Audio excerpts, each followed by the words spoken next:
இந்தியாவின் 99% 3% மக்கள்கிட்ட குவிந்திருக்கிறது அப்படின்றத நம்ம சொல்ல பல்வேறு ஆய்வறிக்கைகள் சொல்லுது. எல்லா சலுகைகளையும் கார்ப்பரேட்டு கொடுத்திருக்கிறார்கள். இந்த ஜிஎஸ்டி கட்டுறதெல்லாம் யாரு? சாமானிய இந்துக்கள் தானே. அவங்களுக்கு இந்த ஒன்றிய அரசு என்ன கொடுத்திருக்கிறது? எக்ஸைஸ் டியூட்டி தான் குறைச்சிருக்காங்களே தவிர செஷன் சர்சார்ஜை பயங்கரமா அதிகரித்திருக்கிறார்கள். பள்ளிக்கூடத்துக்கு போகும் பிள்ளைகளை பள்ளிக்கு போக விடாமல் குலத்தொழில் செய்ய வைத்துக் கொண்டிருக்கிறார்கள். ஸ்காலர்ஷிப்னு ஒன்று இருக்கு. இது பார்த்து கொண்டு போற நினைக்கலாம், என்ன இவன் எங்க போனாலும் என்எஃப்எஸ்சி என்எஃப்எஸ்டி என்எஃப்ஓபிசின்னு பேசிட்டு இருக்காங்க. அதை கொடுக்குற வரைக்கும் நான் பேசுவேன். 6 மாசம் அவங்களுக்கு கொடுக்காம நிப்பாட்டி வச்சிருக்காங்க. வட்டி போட்டு கொடுக்க போறியா நீ?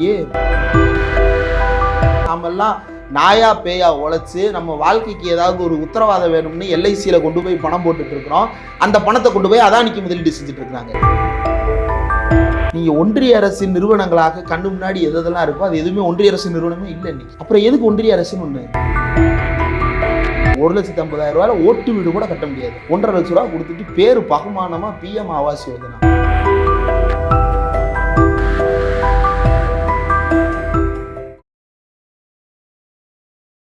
வி தமிழ் நேயர்களுக்கு வணக்கம். திரு இந்திரகுமார் அவர்களோட இணைஞ்சிருக்கோம். வணக்கத்தோடு. இப்போ இந்த பிஜேபி இந்துத்துவாவினுடைய அஜெண்டா நாங்கள் இந்துக்களை பாதுகாக்கிறக்காக தான் அப்படின்னு சொல்லிட்டு கோயில் திறக்கிறது, அதை திறக்கிறது, இதெல்லாம் பண்ணுறாங்க. இன்னொரு பக்கம் பார்த்தீங்க அப்படின்னா 100 நாள் வேலை திட்டத்தை காலி பண்ணிடுறாங்க. போன பட்ஜெட்டோட இந்த பட்ஜெட்டில் பணத்தை குறைவாக ஒதுக்குறாங்க. அதே மாதிரி பார்த்தீங்க அப்படின்னா விவசாயிகளுக்கு இலவசமாக கிடைச்சிட்டு இருக்கிற மின்சாரத்தை காலி பண்ணுறாங்க. கார்பரேட்டுக்கு ஒரு 20 லட்சம் கோடி கடன் இருந்தால் கூட தள்ளுபடி பண்ணுறாங்க. ஆனால் இவங்களுக்கு இருக்கக்கூடிய ஃபார்மர்ஸ் லோன் 1 லட்சம் கோடி தான் இருக்குது. அதை தள்ளுபடி பண்ண மாட்டேங்கிறாங்க. இப்போ இவங்களுடைய பார்வையில் சாமானிய இந்துக்கள் அப்படின்னு யாருமே இல்லையோ? இவங்களுக்கு கார்ப்பரேட் இந்துக்கள் தான் முக்கியமா? இல்லை, இவங்களுக்கு வரக்கூடிய வரி வருமானத்தையே பாருங்களேன். இந்தியா முழுவதும் இந்த ஒன்றிய அரசு வசூலித்து கொண்டிருக்கக்கூடிய இந்த வரி இருக்கிறது இல்லையா, யாரிடமிருந்து இவர்களுக்கு வரி அதிகமாக வருகிறது அப்படின்னா, income tax 15%, union excise duty அதாவது கலால் வரி 7%, corporation tax 15%, goods and service tax and others 17%, borrowing and other liabilities 34%. ஒன்றிய அரசின் அதிகபட்ச வருமானம் என்ன அப்படின்னா பாரோயிங்ஸ் அண்ட் அதர் லைபிலிட்டிஸ். கடன் 34%. கடன் தான் ஒன்றிய அரசின் மிகப்பெரிய வருமானம். அதற்கு அடுத்து அதிகப்படியான வருமானம் அப்படின்றது இன்கம் டேக்ஸும் கார்பரேஷன் டேக்ஸும். இந்தியாவில் இன்கம் டேக்ஸ் செலுத்துறவங்க அப்படின்னு எடுத்தோம்னா 10% மக்களுக்கும் குறைவாக சுருங்கிடுவாங்க. ரொம்ப குறைவான நபர்கள் தான் இன்கம் டேக்ஸ் செலுத்துறது, அது 15%. Corporation tax, India corporate tax இருக்கு இல்லையா, இந்தியா முழுவதும் இருக்கக்கூடிய பெருநிறுவனங்கள் இருக்கு இல்லையா, அவங்களுடைய டேக்ஸ் 15%, ஜிஎஸ்டி 17%. சாமானிய மக்கள். ஆமாம், சாமானியர்களின் வரி தான் இவங்களுடைய கடனுக்கு அடுத்து அதிகப்படியான வருமானம்ன்றது சாமானியர்களினுடைய காசு தான். நம்ம அரிசிக்கு கட்டுற ஜிஎஸ்டி, பெட்ரோலுக்கு போகிற காசு, பெட்ரோலுக்கு போகிறதுல எக்ஸைஸில் போயிடும்னு நினைக்கிறேன். நம்ம அரிசிக்கு கட்டுற ஜிஎஸ்டி, தயிருக்கு கட்டுற ஜிஎஸ்டி, பால் பவுடருக்கு கட்டுற ஜிஎஸ்டி, நாப்கினுக்கு கட்டுற ஜிஎஸ்டி, பேஸ்ட்டுக்கு கட்டுற ஜிஎஸ்டி, சோப்புக்கு கட்டுற ஜிஎஸ்டி, சட்டைக்கு கட்டுற ஜிஎஸ்டின்ட்டு நம்ம அன்றாடம் கட்டி கொண்டிருக்கக்கூடிய ரொட்டி துண்டுக்கு கட்டி கொண்டிருக்கக்கூடிய ஜிஎஸ்டி வருமானம் தான் இந்திய அரசாங்கத்தினுடைய 17% வருமானம். ஆனால் கார்பரேட் டேக்ஸு 15%. ஆமாப்பா, இந்தியா முழுக்க மக்கள் தொகை, இந்தியாவில் இருக்கக்கூடிய எல்லா மக்களும் ஜிஎஸ்டி கட்டுறாங்க. கார்பரேட்டுன்றது கம்மியான கார்பரேட்ஸ் தானே இருக்குது, மக்கள் தொகைக்கு இணையான கார்பரேட்டாக இருக்குது, அப்புறம் எப்படி 2 சமமாறும்னு சிலர் கேள்வி எழுப்பலாம். இந்தியா முழுக்க இருக்கக்கூடிய மக்கள் தொகையெல்லாம் இருக்கட்டும், இந்தியாவின் மொத்த வளங்கள் 99% 3% நபர்கள்ட்ட குவிந்திருக்கிறது. இந்தியாவின் 99% 3% மக்கள்கிட்ட குவிந்திருக்கிறது அப்படின்றத நம்ம சொல்ல பல்வேறு ஆய்வறிக்கைகள் சொல்லுது. சிலது 3ன்னு சொல்கிறாங்க, சில பேர் 10% சொல்கிறாங்க. நம்ம ரவுண்டாக 100க்கு 10 பேர் தான் மொத்த வளங்களையும் சுருட்டி வச்சிருக்கிறான் அப்படின்னு எடுத்துக்கிட்டோம்னா அவன் தான் கார்பரேட் நடத்துகிறான். அப்போது அவனிடம் இருக்கக்கூடிய வளங்களுக்கு இணையான வரி அவன் கட்டுறானா? இல்லை. அவனுக்கு சலுகைகள் கொடுக்குறாங்க. 25% மேலே கார்பரேட் டேக்ஸ் போடுங்க அப்படின்னு சொன்னோம்னா 20% கீழே குறைச்சி வச்சிருக்கிறாங்க. எந்த காலகட்டத்திலும் நஷ்டத்தையே சந்திக்காத நிறுவனங்கள் எல்லாம் மிகுந்த குறைவான கார்பரேட் வரிகளை கட்டி கொண்டிருக்கிறார்கள். எல்லா காலகட்டங்களிலும் சுரண்டப்பட்டு கொண்டே இருக்கக்கூடிய சாமானியர்கள் எந்த வரிவிலக்கும் இல்லாமல் வாயை மூடிக்கொண்டு தினசரி ஜிஎஸ்டி செலுத்தி கொண்டிருக்கிறார்கள் தாங்கள் வாங்கக்கூடிய எல்லா பொருட்களில் இருந்தும். ஆனால் இந்த ஒன்றிய அரசு இவர்களில் யார் பக்கம் நிற்கிறது அப்படின்றத பாருங்க, கார்பரேட்டின் பக்கம் நிற்கிறது. அவங்களுக்கு வரி சலுகை கொடுத்துருவாங்க, அவங்களுக்கு மின்சாரத்துக்கு சலுகை கொடுத்துருவாங்க, அவங்களுக்கு இடத்துக்கு சலுகை. இப்போ நம்ம ஒரு இடத்துல போய் இருக்கிறோம் அப்படின்னா வீட்டுக்கு வாடகை கொடுத்துட்டு தானே இருப்போம். ஆனால் இந்த ஒன்றிய அரசு பல இடங்களில் ஸ்பெஷல் ஜோன்ஸ்லாம் கிரியேட் பண்ணி இஷ்டத்துக்கு கம்பெனி கட்டிக்கிறதுக்கு முற்றுமுழுதான அனுமதி கொடுத்திருக்கிறார்கள். ஜிஎஸ்டியிலிருந்து விலக்கு கொடுத்திருக்கிறார்கள், அவர்களுக்கு வரிச்சலுகை கொடுத்திருக்கிறார்கள். கார்பரேட் சோஷியல் ரெஸ்பான்சிபிலிட்டியின் மூலமாக ஒன்றிய அரசுக்கு காசு கொடுத்தா அதுல இருந்து டாக்ஸ் எக்ஸம்ஷன் கொடுக்குறாங்க.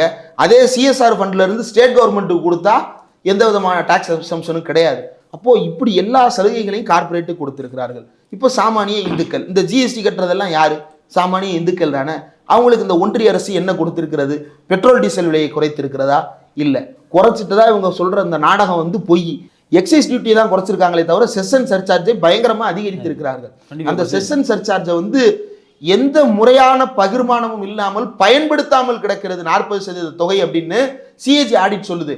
பினான்சியல் 2019 வசூலிக்கப்பட்ட தொகையில 40% தொகை பயன்படுத்தப்படாமல் இருக்கிறதா. எதுல இவங்க வசூல் பண்ண இந்த செஷன் சர்சார்ஜ்ல 5 லட்சம் கோடி வசூல் பண்ணியிருக்கிறாங்க 2022-23 நிதியாண்டுல.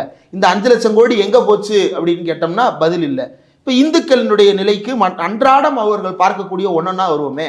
ஸ்கூலுக்கு போறாங்க இந்துக்கள், ஸ்கூலுக்கு போற இந்துக்கள்கிட்ட போய் சாமானிய இந்துக்கள்கிட்ட போய் என்ன சொல்றாங்க? ஓபிசி இந்துக்கிட்ட போய் என்ன சொல்றாங்க? ஸ்கூலுக்குலாம் எதுக்குப்பா போற? உங்க அப்பா தச்சு வேலை பார்க்குறாரு, உங்க அப்பா செருப்பு தைக்கிறாரு, நீயும் தச்சு வேலை பாரு, நீயும் செருப்பு தையி, நீயும் பானை செய், நீயும் ஆர்டிசனா மாறி. ஆர்டிசன் அழகான வார்த்தைகள்லாம் சொல்லுவாங்க. நான் விஸ்வகர்மா திட்டத்தின் கீழே உனக்கு 1000 ரூபா ஸ்டைபண்ட் கொடுத்து கடன் தர்றேன், கடனுக்கு நீ கொஞ்சம் வட்டி கட்டினா போதும் அப்படின்னு சொல்லிட்டு பள்ளிக்கூடத்துக்கு போகும் பிள்ளைகளை பள்ளிக்கு போக விடாமல் குலத்தொழில் செய்ய வைத்துக் கொண்டிருக்கிறார்கள். சரி, ஒரு ஏற்கனவே தொழில் செய்து கொண்டிருக்கக்கூடிய ஒரு குரூப் இருக்குது இந்துக்கள்லேயே, எம்எஸ்எம்இன்னு பேர், micro mini and micro small and medium enterprises. இவர்களுக்கு ஏதாவது நன்மை நடந்திருக்கிறதா? இல்லை. கோயம்புத்தூர்ல இருக்கக்கூடிய எம்எஸ்எம்இ பூரா நொடித்து போயிருக்கிறது. ஆனால் அவனுக்கு யார் மேலே கோபத்தை காட்டணும் தெரியாமல் சென்னை கோயம்புத்தூரை வஞ்சிக்கிறதுன்னு வானதி சீனிவாசன் தலைமையில் ஒரு மோசடியான கேம்பெயின் நடந்துகிட்டு இருக்கு. அதற்கு சில பெருமுதலாளிகளுடைய ஆதரவு இருக்கிறது. அதன் மூலமாக இந்த எம்எஸ்எம்இ முதலாளிகளை தங்கள் பக்கம் வளைத்து போட்டுக்கொள்ளலாம். சென்னையும் கோயம்புத்தூரையும் ஒப்பிட்டு நம்ம கோயம்புத்தூர் முதலாளிகளை வளைத்து போட்டுடலான்னு அந்த முதலாளிகளை ஏமாத்திக்கிட்டு இருக்கிறான். இன்னொரு பக்கம் படிக்கிறதுக்கு காலேஜுக்கு போகிறோம் அப்படின்னா அவனுக்கு ஸ்காலர்ஷிப்னு ஒன்று இருக்குது. National fellowship for OBC, national fellowship for SC, national fellowship for எஸ்டின்னு. இதை பார்த்து கொண்டு போகிற நினைக்கலாம், என்ன இவன் எங்கே போனாலும் என்எஃப்எஸ்சி, என்எஃப்எஸ்டி, என்எஃப்ஓபிசின்னு பேசிகிட்டு இருக்காங்க. அதை கொடுக்குற வரைக்கும் நான் பேசுவேன். 6 மாதம் அவங்களுக்கு கொடுக்காம நிப்பாட்டி வச்சிருக்கிறாங்க. வட்டி போட்டு கொடுக்க போறியா நீ? காங்கிரஸ் 40 நாள் தள்ளி கட்டிடுச்சு. எதை? IT files. ஐடி 2019 ஐடி ஃபைலிங்க 40 நாள் தள்ளி கட்டிட்டாங்க. அதனால அவங்களுடைய கணக்கையே முடக்கிறாங்க நேற்று. அப்புறம் மீடியாவில் அது பெருசான உடனே ஐயோ நேற்று தான் தீர்ப்பு வந்திருக்கு, இன்னைக்கு நம்ம இதை தெரியாமல் பண்ணிட்டோமே அப்படின்னு சொல்லிட்டு உடனடியாக பின்வாங்குகிறார்கள். இந்த 40 நாளைக்கு 210 கோடி ஃபைன் போடுறாங்க காங்கிரஸுக்கு. யாரு? இவங்க. இப்போ இது ஒன்றிய அரசு லேட்டாக கொடுக்குது ஸ்காலர்ஷிப்பை. நீ வட்டி கொடுக்குறியா அல்லது லேட்டாக ஃபைன் கட்ட போறியா? கட்ட மாட்டேன். நீ மட்டும் இஷ்டத்துக்கு கொடுப்ப. பல பேருக்கு எல்பிஜி மானியம் வரல, பல பேருக்கு பல்வேறு மானியங்கள் நேரடியாக அக்கௌண்ட்டில் வரும்னு சொல்கிறாங்க. வந்தே சேராமல் அவங்க வயதாகி செத்தே போகிறாங்க. எந்த விதமான மானியமும் வராமல் இருக்குது. 6 மாதம் நிப்பாட்டி வச்சு மொத்தமாக தான் தருவோம்னு வேற சொல்கிறாங்க. இப்போ இதெல்லாம் யாருக்கு பலன் அளிக்கக்கூடியதாக இருக்குது? எந்த விதமான சாமானியருக்கும் பலன் இல்லாததாக இருக்கிறது. ஆனால் நீங்கள் யோசிக்கணும், ஏன் இந்த காசு வரமாட்டேங்குது? அதான் நமக்குன்னு அக்கௌண்ட் இருக்குது, ஒன்றிய அரசு காசு இருக்குது, அவன் நம்மளுக்கு ஏன் போட மாட்டான் அப்படின்றத யோசிக்கணும். அவன் எங்கே போடுறான்னா அதானிக்கு போடுறான். அவன் எங்கே போடுறான்? அம்பானிக்கு போடுறான். எதன் மூலமாக போடுறான்? எல்ஐசியில் நாமெல்லாம் நாயா பேயா உழைச்சி நம்ம வாழ்க்கைக்கு ஏதாவது ஒரு உத்தரவாதம் வேணும்னு எல்ஐசியில் கொண்டு போய் நேரு சொன்ன வாக்குறுதி, இந்திரா சொன்ன வாக்குறுதியை நம்பி நம்ம எல்ஐசியில் கொண்டு போய் பணம் போட்டுட்டு இருக்கிறோம். அந்த பணத்தை கொண்டு போய் அதானிக்கு முதலீடு செஞ்சுட்டு இருக்கிறாங்க. இவர்களுடைய நோக்கம் என்னைக்குமே ஒரு கார்பரேட்டுக்கானது தானே தவிர இந்து மக்களுக்கு ஆனது அல்ல, பெரும்பான்மை இந்துக்களுக்கானது அல்ல. கார்பரேட் இந்துக்கள்னு குறிப்பிட்டீங்க, அது கார்பரேட் ஜெயினா இருந்தாலும் அவங்களுக்கு அவங்க தேவைதான். கார்பரேட் இந்துயிசம்லாம் இல்லை, கார்பரேட்டிசம் தான். இந்த பிராமின் பனியா நெக்ஸஸ்ன்ற இந்தியாவில் இருக்கக்கூடிய தி மோஸ்ட் கரப்டட் நெக்ஸஸ் இன்றைக்கும் நீடித்து கொண்டிருக்கிறது. இதை எதிர்த்து தான் அண்ணா பணத்தோட்டம் எழுதினார். இதை எதிர்த்து தான் அண்ணா தொடர்ந்து பேசினார். இதைத்தான் பெரியார் எதிர்த்தார். காந்தியே அங்கே இருந்தாலும் பெரியார் எதிர்த்தார், அண்ணா எதிர்த்தார். நீ டாட்டா வச்சுட்டு நீ என்ன வேலை பார்க்குற? என்னைய பூரா கைராட்ட சுத்துன்ற, நீ போற வர மீட்டிங் பூரா டாட்டா ஸ்பான்சர் பண்றானாமே, என்ன நினைச்சிட்டு இருக்க அப்படின்னு சொல்லிட்டு தமிழ்நாட்டில இருந்து கேட்டாங்க இல்லையா? இப்போ இவர் என்ன சொல்றாரு? Make in India, made in India அப்படின்னு சொல்றாரு. ஏதோ வெளிநாடுகள்ல இருந்துலாம் காளான் இறக்குமதி பண்ணி சாப்பிட்றாருன்றாங்க. வெளிநாட்டுல இருந்து தான் தேசிய கொடியை இறக்குமதி பண்றாங்க. அந்த யூஎஸ்ல வந்து ஒரு மாநாட்டுக்கு போனார் அப்பாவும், அங்க வந்து தேசிய கொடியை பார்த்துருக்கிறாரு. இது என்னமோ இடிக்குதேன்னு கொஞ்சம் நம்ம அண்ணாச்சி உத்து பார்த்தா மேட் இன் சைனான்னு எழுதி இருக்குது. இதை பார்த்துட்டு உடனே பதறி அடிச்சு நம்ம சொன்னோம் அப்படின்னா இல்லைன்னு பொய் சொல்றாங்க. இப்போ இதுதான் இவங்களுடைய நிலை. என்றைக்குமே இவர்கள் மக்களுக்கு ஆதரவானவர்கள் அல்ல, முழுக்க முழுக்க கார்பரேட்டுக்கு ஆதரவானவர்கள் தான். இப்போ அதானி வந்து பெரிய அளவில் ஸ்கேம் பண்ணிட்டாருன்னு பேசுகிறோம். மக்கள் நினைக்கலாம் அவர் யாரோ விட்டு காசை யார்கிட்டயும் அடிச்சுட்டு போறாருன்னு. நீ கட்டுற ஒவ்வொரு எலக்ட்ரிசிட்டி பில்லே அதானிக்கு பங்கு போகுது. இங்கே இருக்கக்கூடிய அனல் மின் நிலையங்களுக்கு யார் கான்ட்ராக்ட் எடுத்து வச்சிருக்கா? இந்தியா முழுக்க நிலக்கரி இறக்குமதி பண்ணுறதுக்கு யார் கான்ட்ராக்ட் எடுத்து வச்சிருக்கிறா? சென்னை ஏர்போர்ட்லேருந்து சென்னை ஹார்பர்லேருந்து குஜராத் ஹார்பர் வரைக்கும் அத்தனை ஹார்பர்லையும் நிலக்கரி இறக்குமதி பண்ணுறதுக்கு யார் கான்ட்ராக்ட் எடுத்து வச்சிருக்கா? அதானி.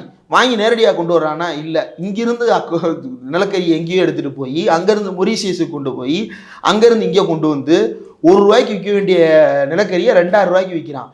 இந்த ₹2000 தான் நீ கட்டுற ஒவ்வொரு 50 பைசா எக்ஸ்ட்ரா இபி பில்லுக்கும் காரணம். இதை பற்றி மக்களுக்கு எந்த கோபமும் வரவே வராது. ஏன்னா காட்டவே மாட்டாங்க. மக்களுக்கு வந்து அதானி எங்கேயோ இருக்கிறாரு சார், அவருக்கு எனக்கு என்ன சம்பந்தம்? அங்கே உட்காந்து பைப் அடிச்சுட்டு இருக்கிறான் உன்னோட காசை, அங்கே உட்காந்து டேப் அடிச்சுட்டு இருக்கிறான் உன்னோட காசை. இது மக்களுக்கு புரியவே புரியாதுன்னு நினைச்சிட்டு இருக்கிறான். டாஸ்மாக்ல ₹1 எக்ஸ்ட்ரா வாங்கினா பிரச்சனை ஆக்கிடுறாங்க. ஐயோ, அதெல்லாம் வந்து பெரிய அராஜகம். டாஸ்மாக்ல காசு வாங்குறத நம்ம ஆதரிக்கல. ₹10 பாட்டிலுக்கு எக்ஸ்ட்ரா வாங்குறாங்க. இப்போ அதிகாரப்பூர்வமாகவே விலையேற்றுறாங்க. இதெல்லாம் வந்து வேற. எங்க நடந்தாலும் கொள்ளை தான். ஆனா இதுக்கு பொங்குற குரூப்பு அதானி அடிக்கிற கொள்ளைக்கு ஹிண்டன்பர்க் அறிக்கைக்கு பொங்கவே இல்லை. ஹிண்டன்பர்க் அறிக்கையை வந்து உச்சநீதிமன்றம் விசாரிச்சது, தீர்ப்பு கொடுத்துருச்சு. என்னன்னு கொடுத்துருச்சு? அதெல்லாம் எந்த முறைகேடும் நடக்கல, அண்ணன் ரொம்ப நல்லவர், நீங்க வேணும்னா இந்த அறிக்கையை கொடுத்த ஹிண்டன்பர்க் மேல ரிப்போர்ட் அடிங்க, அவங்க மேல நடவடிக்கை எடுங்க அப்படின்னு சொல்லிட்டு இடி அந்த பக்கம் கைகாட்டி விட்டு இருக்கிறது உச்சநீதிமன்றம்.